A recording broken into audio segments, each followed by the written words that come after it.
Welcome to the How to Be Awesome at Your Job podcast, the show where brilliant professionals share how to sharpen the universal skills required to flourish at work. Enjoy more career fun, wins, meaning, and money with your host, Pete Makaitis. Hello and welcome to episode 862 with Sheena Iyengar. Sheena has some fantastic perspective on how to think up and choose better solutions. It's not some magic that super creative master innovators have that we don't. It's a process that we can all follow. So you'll learn 1, how the world's best ideas come to be. 2, how to identify what the actual problem is. And 3, where emotions fit into the creative process. So if you want to check out the show notes or the transcript or the links to items that we've referenced here, please visit us over at awesomeatyourjob.com/EP862. And while you're there, check out some of our goodies from the full text searchable transcripts and so much more. Now here's a bit about Sheena. Sheena S. Iyengar is the ST Lee Professor of Business at the Columbia Business School. She's one of the world's experts on choice and innovation. In 2010, her book, The Art of Choosing, was ranked by the Financial Times, McKinsey, and Amazon as one of the best business books of the year. Her recorded TED Talks have received a collective 7 million views, and she regularly appears in top-tier media such as the Wall Street Journal and many more. She regularly appears on the Thinkers 50 list of the most influential business thinkers. In 2012, she was recognized by Poets and Quants as one of the best business school professors for her work merging academia with practice. Iyengar holds a dual degree from the University of Pennsylvania with a BS in economics from the Wharton School and a BA in psychology from the College of Arts and Sciences. She received her PhD from Stanford University. In her personal life as a blind woman, Iyengar intuitively used Think Bigger to find her calling and strives to inspire others to do the same. Big thanks to Sheena for sharing her wisdom with us, and big thanks to our sponsors. Check them out.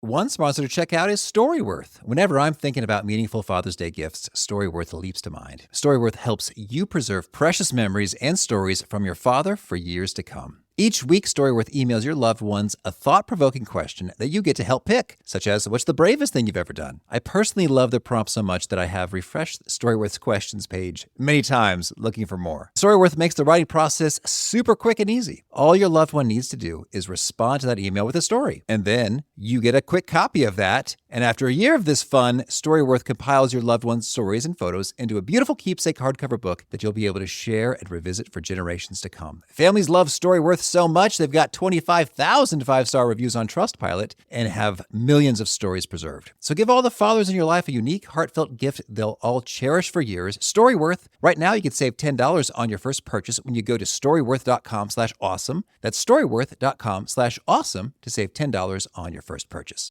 One sponsor to check out is Harvard Business Review. This brilliant magazine, published at hbr.org, is the leading destination for smart management thinking. Fun fact, HBR has been mentioned in 108 episodes of the show. That's because HBR has great stuff that comes up often. They've got explainer videos, podcasts, real-world case studies, and much more. I think of HBR each night that I put on my special orange glasses. Their article, Will Blue Light Glasses Improve Your Sleep?, revealed that those who wore them reported better sleep and a 7% improvement in work performance as compared to those who wore the sham glasses. So I cite HBR anytime anyone tells me that I look silly wearing them.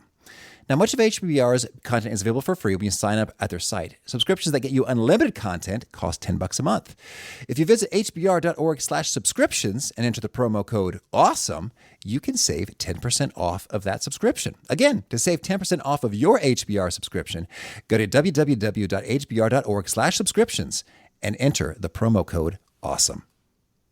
And big thanks to our sponsor, Acorns. Acorns makes it easy to start automatically saving and investing for your future. You don't need a lot of money or expertise to invest with Acorns. In fact, you can get started with just your spare change. Acorns recommends an expert-built portfolio that fits you and your money goals, then automatically invests your money for you. NerdWallet.com, whom I love on these sorts of matters, gives Acorns a whopping 4.7 stars and says, quote, if you want to make the most of your spare change, there's no better place to do that than Acorns. Head to acorns.com/awesome or download the Acorns app to start saving and investing for your future today. And we got a legal disclaimer here. It may not be representative of all clients. Tier 1 compensation provided. Compensation provides an incentive to positively promote Acorns. View important disclosures at acorns.com/awesome. Investing involves risk, including the loss of principal. Please consider your objectives, risk tolerance, and Acorns' fees before investing. Acorns Advisors LLC, Acorns, is an SEC-registered investment advisor. Brokerage services are provided to clients of Acorns by Acorns Securities LLC, member FINRA/SIPC. For more information, visit acorns.com. Now, here's Sheena. Sheena, welcome to How to Be Awesome at Your Job. Thank you for having me. Well, I'm excited to dig into your book, Think Bigger, how to innovate. But first, I want to get your take. So you're regarded as one of the leading experts on choosing. I'd love to hear about one of the trickiest decisions you've ever made and how you thought through it. Wow. The trickiest decision I ever made. Well, I would say there were two really big choices I made in my life. The first was what was going to be my career.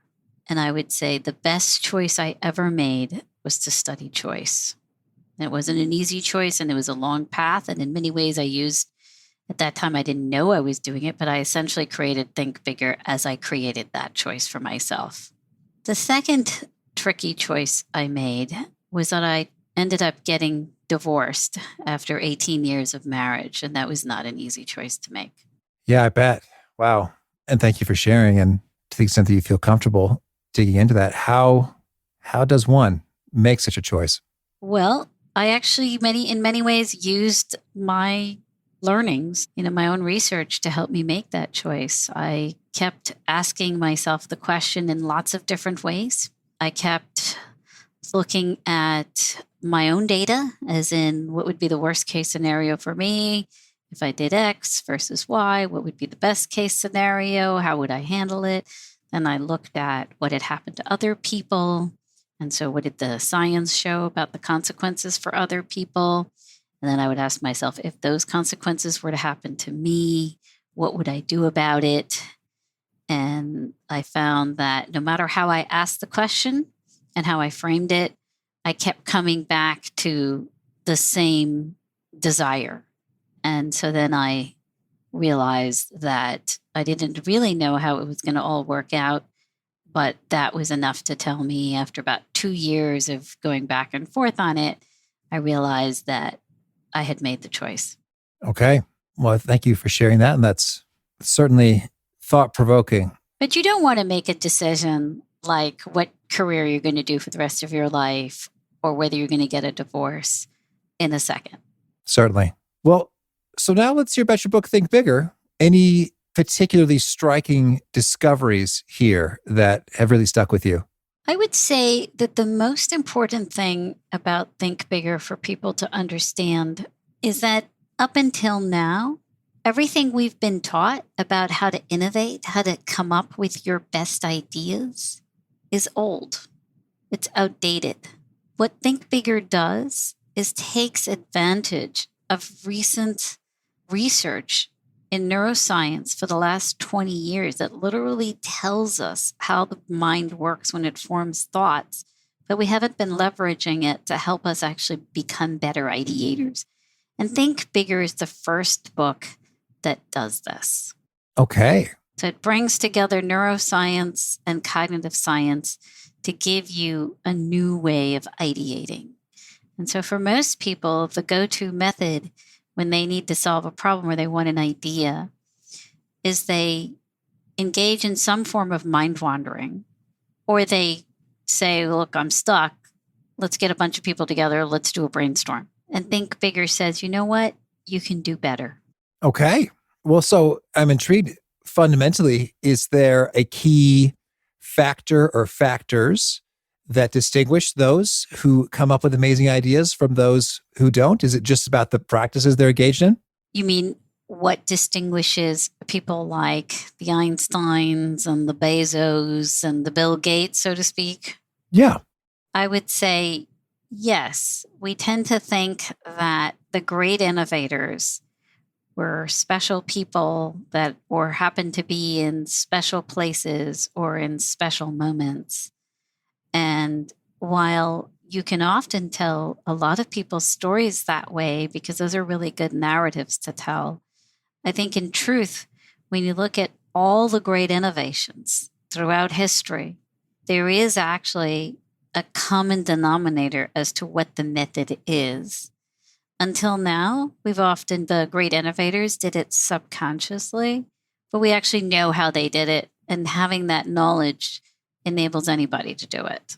And that's essentially what Think Bigger is. It shows you the framework and it gives you the toolkit so that whatever problem you have, you can actually just in a very disciplined way go about and come up with an idea. So Think Bigger is offering the alternative to brainstorming or sort of uninhibited or uncensored mind wandering. Okay. Well, so I'm eager to go into each of the 6 steps here for a bit of time. First, maybe could you kick us off with a cool story of someone who did just that? They walked through the process and saw some great stuff at the other end? So one of my favorite examples is Nancy Johnson, mainly because we don't really talk about her very much. And yet she actually produced one of those rare products that is universally liked. It's very hard to find somebody who doesn't like what she put together. It's accessible, whether you're rich or poor. And it's hard to find anybody that hates it. So Nancy Johnson was the one who made it possible for every single person, no matter where you are in the world, to have ice cream. In the early 1800s, ice cream was very expensive. In fact, George Washington paid $200 for ice cream. Wow. And that's expensive today. Just think how expensive it was back then. And it rotted his teeth, so he had to have wood ones. Exactly.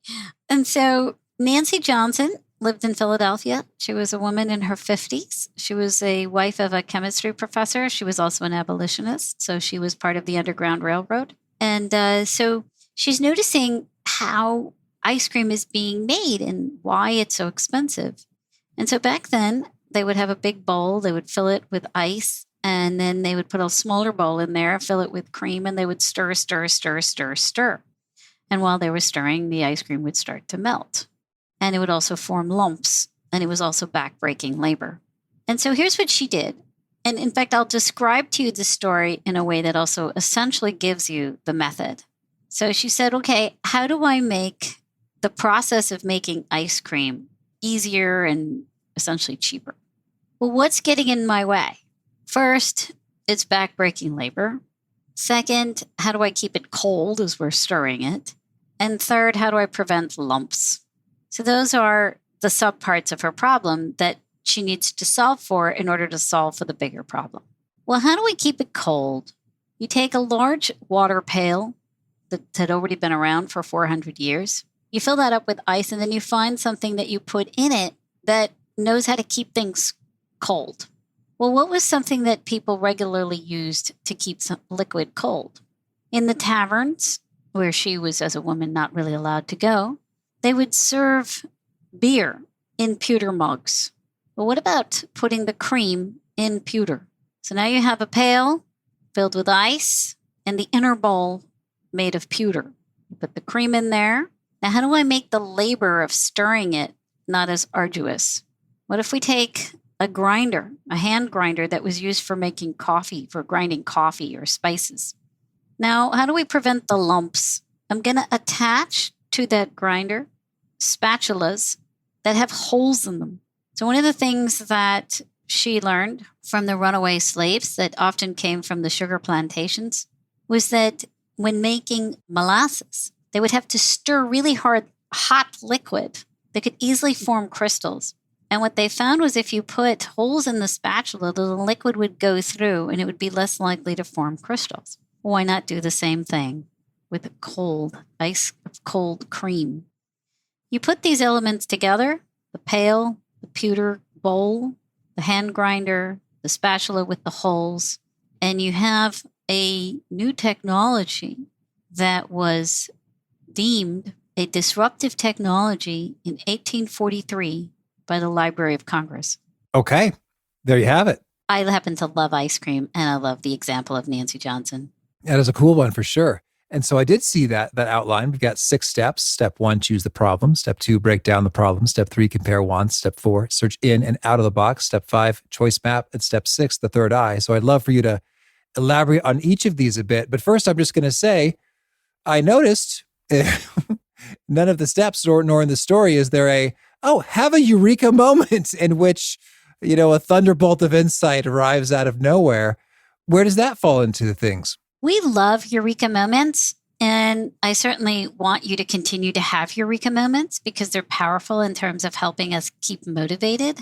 But when you actually look at people and you follow them over the course of weeks, whether they're scientists or artists, it turns out that about 20% of your ideas happen as eurekas. About 80% happen not as eurekas. They're just happening during your work. We tend to initially love those eureka ideas because they feel special somehow when it happens in your dream or when you're doing a jog.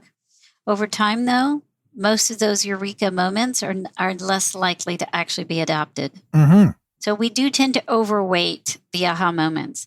That doesn't mean that they're irrelevant, because those aha moments can help us in reframing the question, and they just remind us why we care.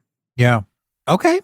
Well, if it's not a eureka moment, then is the moment in which the new idea appears more like, oh, let me try this. I didn't quite work out. Maybe if it were a little bit longer, or maybe if it had holes in it, is it more like that? It's sort of, let's make a modest adjustment to this thing I just tried. So that's when you're talking about being purely experimental. You can actually be more strategic and more deliberative about that. A great idea is, I'm having a problem with X. So let's say my case, right?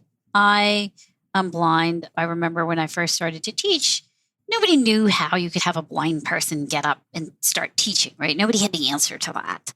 Like, well, I don't know. You can't engage in eye contact, or you're not going to see people raise their hands, or the bazillion things came up as to what a blind person could and could not do. And so the way you frame the problem is you say, okay, how would one engage an audience if you can't see them? What would you do? Well, what does an audience want? And what other kinds of people can help you with that? So, for example, you couldn't give them eye contact, but what are other things that other kinds of entertainers, different from teachers, use? And so I actually learned quite a few tactics from actresses, from personal trainers, from comedians, and that's how I pulled together a teaching style. Well, now I want to know, what do they do? And what do you do? Well, lots of things. Like, for example, I had an actress that taught me things like body language and hand gestures. Rather than having people raise their hands, I'll often have them clap their hands. If you agree with me, clap your hands. If you disagree, now clap your hands. And then I let them tell me which side was louder. It's actually in some ways better than having them raise their hands. Okay, cool. Those are just two examples. All right. Well, so yeah, let's hear about each of these steps here. Step one, choose the problem. Mm-hmm. That sounds pretty direct and straightforward, but is there some nuance here, Sheena? So most companies about 72% of companies end up failing in their solution because they end up discovering after they've created the solution that it's actually the solution to the wrong problem. We're terrible at actually defining our problem right. As Einstein once said, if I had an hour to save the planet, I would spend the first 55 minutes thinking about the problem and 5 minutes thinking about the solution. And there's a lot of wisdom in that statement, because a lot of your solution really depends on defining that problem well. We either define our problem as too vague or too big such that it's unsolvable, or so trivial or irrelevant that nobody cares. Mm-hmm. It's really defining it in a way that's both concrete and meaningful. And you want to define it in a way that's a question rather than embedding a solution in it. Because it's only when you define it as a question that you're going to be open-minded.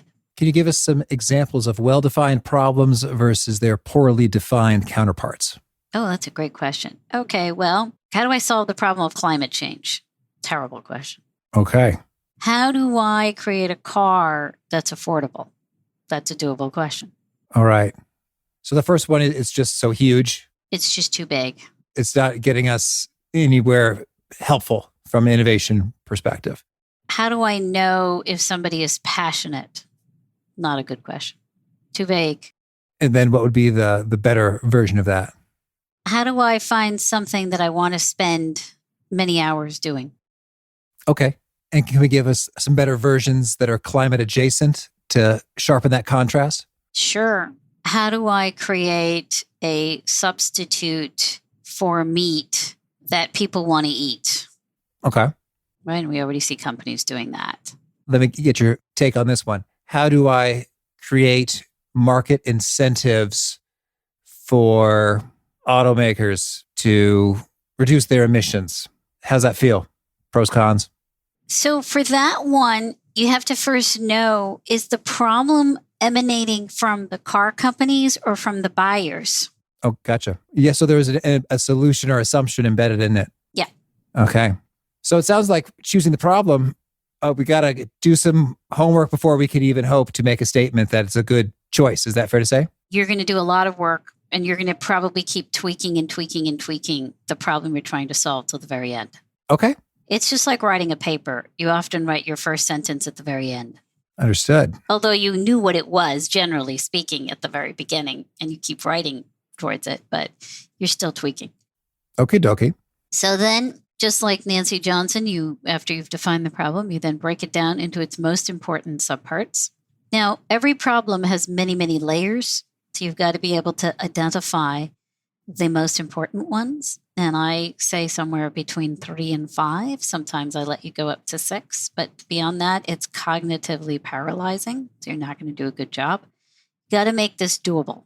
Actually, the way to think bigger, is that there are essentially 2 tools.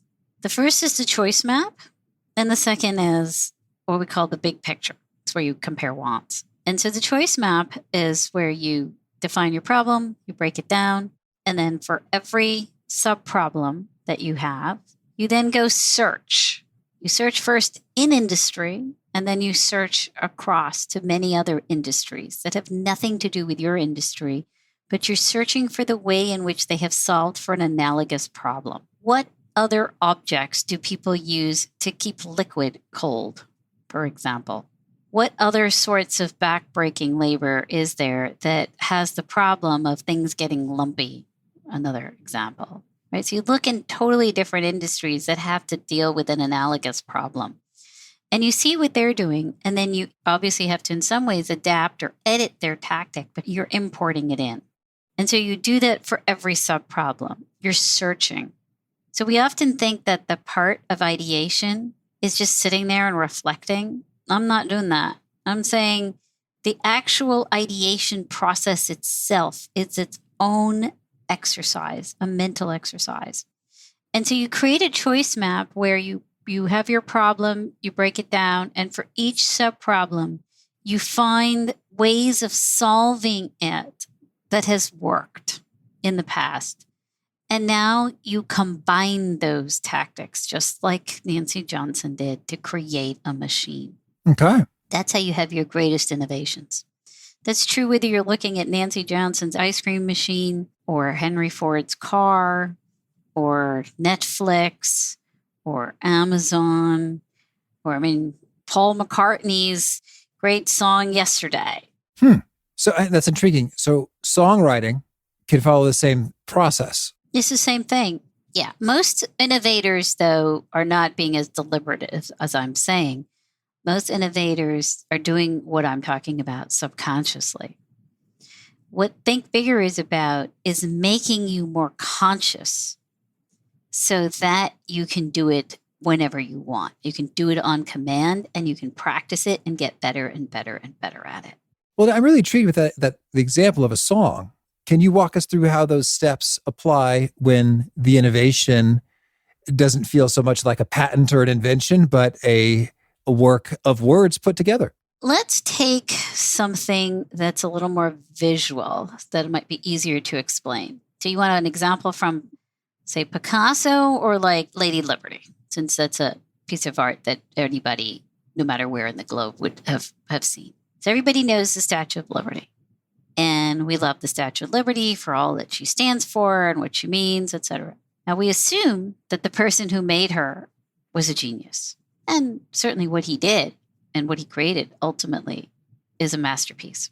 But how did Frederick Bartholdi get the idea? So I'm going to strip away. I'm not going to tell you his life story. I'm not going to tell you all the hardships and struggles he had. I'm just going to answer the question, how did he get his idea? So he loved the massive sculptures that were guarding the Egyptian tombs, so much so that we have seen earlier drawings of a big lady dressed in robes carrying a light that he wanted to be made for the Suez Canal entrance. So Lady Liberty kind of has that feeling to her. There was, at the time when he was building Lady Liberty, a very famous painting in Paris by a painter by the name of Levève called La Vérité, the Lady of Truth. There was also Libertas, the Roman goddess, who was on every 5-franc coin at the time when Frederick Bartholdi was making Lady Liberty. And so you now have Lady Liberty, the posture, which we get from La Vérité, Libertas, which is how you get the crown. Now, what about the face? The face of Lady Liberty. There's many poems written about those eyes that are inscrutable yet kind. That face was that of his mother. So what does every person do when they generate a solution, whether they're an artist, whether they're a scientist, whether they're someone who's making a new patent or product, whether they're trying to just come up with an idea? They are combining elements that they have come to become aware of. And they're combining them in a new way. And that's what makes them creative or unique. Now, of course, it's not mere combination because many combinations are clunky. And so there is an artfulness to the combination where the whole has to feel greater than the sum of the individual parts. Okay. That's cool. Understood. So combination, that's what makes it creative. And then the steps are a means by which that unfolds. That's right. So, well, yeah, could we keep cruising and hear about step 3, compare wants? So compare wants is where you get away from the choice map, where you get away from the gathering of information that's both in your industry and out of your industry. Compare wants says, you know what? Let me also ask, what is it that I want the feeling to be like if I were to come up with a solution? What do I, the creator, want? What would my customers or whatever my target audience want? And who might be my gatekeepers and allies? And what would they want? And so think of these as those emotions. So emotions don't go into your choice map, which is where you've got your problem, your subproblems, and your strategies. The big picture, the compare wants, is where you are really highlighting, okay, I, as the ideator, want I want to be famous. I want it to be used by everybody. My customers, well, they want it to be affordable. They want it to make their life feel more luxurious. Gatekeepers might be, well, how do you deal with competitors that might try to thwart you? Allies, well, who else would care about this and want to help me make this happen? So what do they want? And so once you collect up the desires of all these different entities, what you do is you now look at your various solutions that you've created and you ask yourself, which one fits the most number of these desires? And that's how you pick. Okay. And then I'm curious, within the choice map, do we have a specific picture, diagram, document that looks like? Yes. So I know we're doing a chat here on audio, but yes, we do have. I think of the prototypic choice map as a 5x5, where you have, let's say on average 5 subproblems, and let's say on average per subproblem, I really try to get people to at least get 5 different ways to solve that subproblem because you need choice. And only 1 or 2 of them can be within industry. The bulk of them should be out of industry because that's how you get out of the box ideas. And so what you then do is you now, let's say, have a 5x5 matrix filled out. And now what you do is you take 1 tactic per row and you line them up in your head and you ask yourself, what could I imagine doing? How would I combine these? That's how choice mapping works. Now, if you were, and I have different strategies by which I teach people how to imagine and how to take strategies that you wouldn't ordinarily combine together. So there's also like a random component to really get you to come up with some really unusual solutions. But in a 5x5, you can generate about 3,125 unique solutions. It's actually far more than your typical brainstorming session. All right. Well, so could you give us an example there in terms of what might be 5 columns and then 5 rows and then a couple combinations? Okay. Well, that's going to be quite a bit to keep track of. So let's imagine Netflix, right? So when Reed Hastings, what was the problem he was trying to solve when he initially got started? How do I make movie watching more pleasant at home? That was his irritation.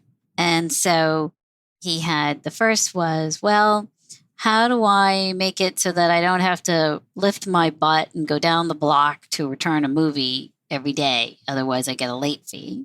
How do I reduce the cost of, say, the inventory of actually having a store in every block? That actually costs money in terms of rent. And I also want to, while I'm at it, increase the number of options that people have. Okay, so let's just take those two. So let's say the first, like, how do I reduce the inconvenience of having to raise my butt, move my butt? Well, he could have it in every building, maybe have it as a soda pop machine, but now you're going to give people movies. That could be one solution. Or he could do what Bezos was starting to do, which was, well, he was sending books to people vis-a-vis online. So he could, one of those tactics could be used, right? In fact, there is a company that sells videos. You can go rent videos using a soda pop machine. How do I create a fee structure that isn't annoying? Because I really find it annoying to have late fees. Well, there are other options that you can use other than late fees to make sure you get enough revenue.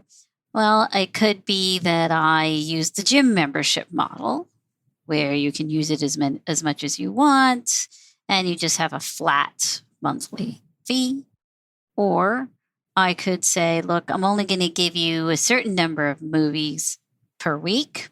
I mean, the list goes on in terms of how many different ways in which you could create your fee structure, but you had to go out of industry. At that time, it was unheard of to do anything other than what Blockbuster was doing. So I've got some specific tactics that can meet the no travel or no late fees. Yeah. So ultimately, what does Reed Hastings do, right? He takes the fee structure of gym membership plus the no inventory costs and yet a lot of movie selections, or not no inventory, less inventory costs and yet a lot of variety through going online. And then he takes advantage of a brand new technology that had just come into the market called the DVD. And that creates your first mail order movie. People often forget that it actually started with mail order movies. Okay. So the Netflix as a whole is the combination of several tactics that each are solving a key subproblem. Yes. All right. And so the Netflix, when it first got started, was just the combination of Planet Fitness plus Amazon plus the DVD. And I've heard that, is it called the high level pitch or the concept pitch, which is often how a lot of things are explained. Like, it's like Airbnb, but for your car. It's like, oh, okay, I understand what you're saying. And then in a way, that concept of pitching or summarizing an idea is just sharing the combinations that are popping forward on the choice map. Yeah, you're extracting the most relevant tactic from, so you're not like stealing all of Amazon. You're not stealing all of Planet Fitness, but you're extracting the most relevant tactic that applies to your subproblem. And so, yes, analogical thinking is relevant. You're absolutely right. Okay. Well, and then the step 6, the third eye, what's this about? So the third eye, a lot of times people spend a lot of money once they have an idea and they decide they're going to either prototype or prototype. And they end up prototyping a lot of mediocre ideas. And I don't think you need to rush to do that. There's actually a very inexpensive and fun way to actually learn how your idea will be perceived. Because we all have that feeling, right, where you've got an idea and you think it's great, and yet you go describe it to your spouse and they're like, huh? And so what the third eye is, it's a unique way of learning how others will perceive your idea. I call it the good way of getting feedback, but it's not getting feedback by asking people, hey, I'm going to describe this to you. Tell me what you think. No, I never ask you what you think, because that's actually not helpful to me to know if you like or hate it. How's that useful to me? What I really need to know is when I describe my idea to you, what questions do you ask me? If I were to ask you how you would describe my idea back to me, how would you describe it? Because that's how I learn what you heard and what you're seeing and what stuck out at you and what didn't, and what were the gaps. And that then helps me to further flesh it out. And so to give you an example, if that would be helpful here, let's take Paul McCartney's legendary song, Yesterday. If you read the folk stories about it, it'll say that he just woke up one morning with the tune in his head and the rest is history. It's true that he woke up with some tune in his head and he immediately got up and he wrote it down, but he didn't actually know whether it was a good tune or not. He had that insight to understand that he just had no idea if he had just reinvented the wheel or what. By the way, most of the times when we have a new idea, it is often redundant with whatever's already out there. So that was actually a very useful insight on his part and a useful worry on his part. But what he did was he created some, nonsensical phrases to just hold the tune in his head. And he started to just hum the tune to different people and say, hey, have you heard this before? He didn't ask them, do you like this? Have you heard this before? No, it sounds familiar, but no, I don't think I've actually heard it. And every time he plays it and hums it, he starts fleshing it out a little more. Hey, have you heard this before? No. Eventually, after he's built it out enough, he realizes, let me start putting some real words to this. And he puts some words. And then he takes a guitar and, he was left-handed, but he was given a right-handed guitar.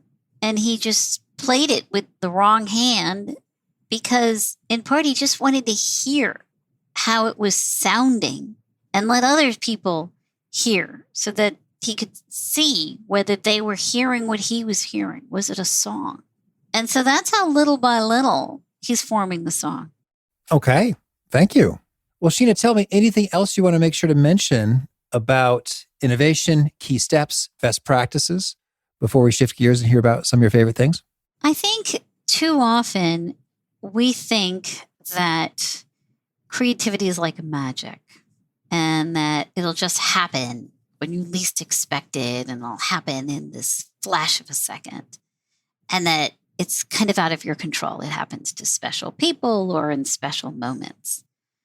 And I guess what I most want people to take away is the idea that it actually is not magic. You can train yourself to do it, and you actually do get better and better with practice. And it is something you can practice doing. All right. Well, now could you share with us a favorite quote, something you find inspiring? Well, my favorite quote is by Bob Dylan. Life isn't about finding yourself. It's not about finding anything. It's about creating yourself. All right. And a favorite study or experiment or bit of research? I still really am surprised at how good the jam study was that I did so many years ago. I didn't realize how important a study it was even when I did it. But if you show people 6 jams versus 24 jams, when they see 24, they're more likely to get curious and stop and sample than when they see 6. But they were 10 times more likely to buy a jar of jam when they encountered 6 than when they encountered 24.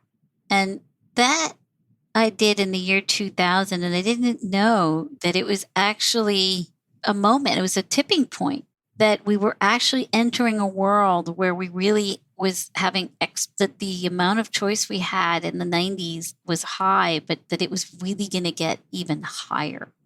And so, yeah, I think that ever since, if anything, our world has become more complex, more information, more choices, and that understanding that we do have cognitive limitations, so that the best way for any of us to get the most from choice, to get the most from life, is to actually be very mindful about what kind of choices we want and for what. Mm-hmm. In fact, the choice map that I was describing to you, it's a tool you can use for ideation, but it's ultimately a decision-making tool. You can use the choice map to help you discern which choices are better and worse, to help you figure out what are the most important criteria you need for any choice that you're looking at to fulfill. So it's not just a choice creation tool, It's also a picking tool, choice selection tool. Okay. And a favorite book? I suppose whenever I need inspiration and I'm feeling down or anything, I always love one of my go-to books is The Prophet. I also really love Emerson's essay on self-reliance. Okay. And a favorite tool, something you used to be awesome at your job?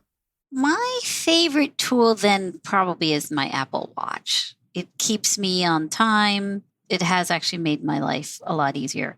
And actually, this might surprise you.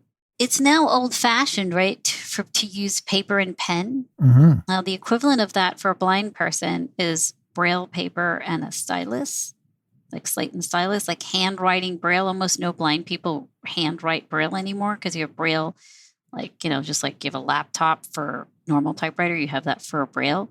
But I still find being able to hand Braille to be really, really useful. It just helps me think better. Okay. And a favorite habit, something you do that helps you be awesome at your job?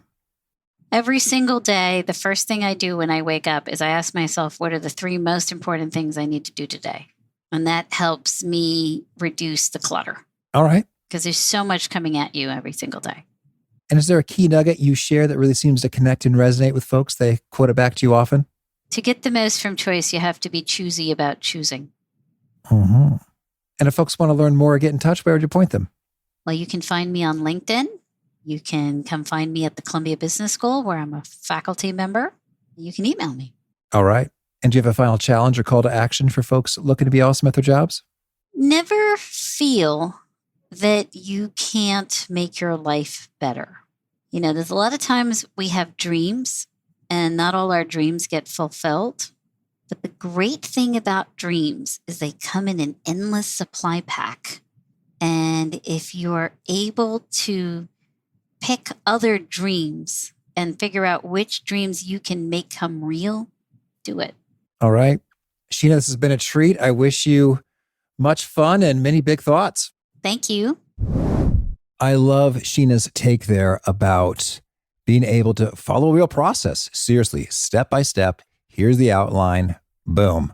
Let's identify the problem, define it well, break it down into sub-problems, create the choice map, find some inspiration from other folks, use your emotions to find the best solution, and take a third eye's view to consider how it's going to land with others.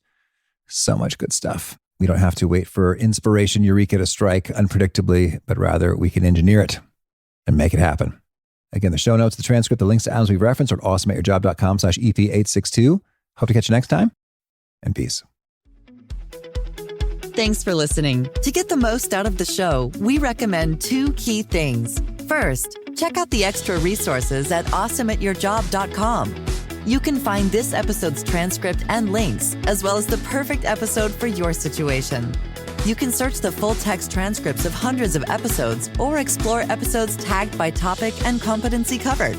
Second, subscribe to the podcast and get future episodes automatically. You can subscribe by telling Siri and several other smartphones and speakers, subscribe to the How to Be Awesome at Your Job podcast, or by tapping subscribe in your podcast player of choice. If you'd like some extra help figuring out podcasts and how subscriptions work, visit awesomeatyourjob.com/subscribe for guidance.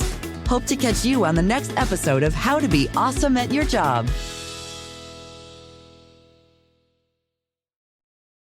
1, 2, 3, 4. Those are numbers, but you already knew that. If you want to know what number you're going to pay each month for your car, use Kelley Blue Book My Wallet on Auto Trader. They're really good at numbers. Auto Trader.